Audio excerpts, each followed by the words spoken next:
জাপানের অবিশ্বাস্য আধুনিক যানবাহন।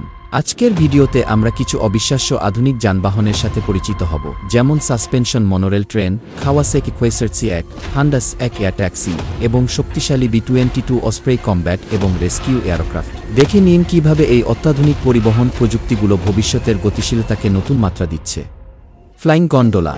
ফ্লাইং গন্ডোলা হল জাপানি কোম্পানি এওয়ানাচের সর্বশেষ উদ্ভাবন। এটি একটি hybrid electric vertical take off এবং ল্যান্ডিং এভটল যান, যা নিরাপদ এবং আরামদায়ক আকাশযাত্রার জন্য ডিজাইন করা হয়েছে। এই নতুন প্রজন্মের কনসেপ্টটি তার অনন্য ডিজাইন এবং উন্নত নিয়ন্ত্রণ ব্যবস্থার জন্য অন্য সব এয়ার ট্রান্সপোর্ট গাড়ির থেকে আলাদা। বর্তমানে প্রথম প্রোটোটাইপটি একজন যাত্রী বহনের জন্য তৈরি হলেও ভবিষ্যতের মডেলগুলোতে একাধিক যাত্রী পরিবহনের ব্যবস্থা থাকবে।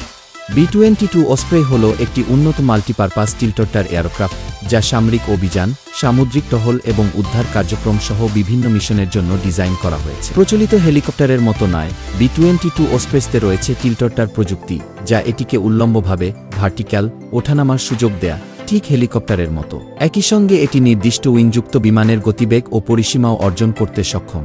বেল বোয়িংয়ের তৈরি এই অত্যাধুনিক এয়ারক্রাফটটি বর্তমানে যুক্তরাষ্ট্র ও তার মিত্র দেশগুলো, যেমন জাপান, সীমান্ত নিরাপত্তা, সামুদ্রিক নজরদারি এবং দ্রুত প্রতিক্রিয়া মিশনের জন্য সক্রিয়ভাবে ব্যবহার করছে। সাফলকপ্টার।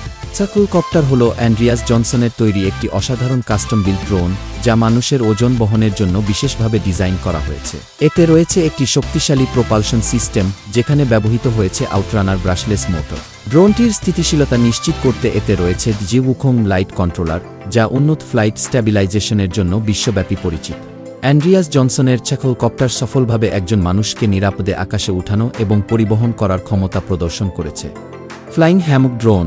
ফ্লাইং হ্যামক ড্রোন হল একটি সৃজনশীল এবং ব্যতিক্রমী ধারণা, যেখানে ড্রোন ব্যবহার করে মাঝাকাশে একটি হ্যামক ঝুলিয়ে রাখা হয়, গাছ বা অন্য কোনো সাপোর্টের প্রয়োজন ছাড়াই।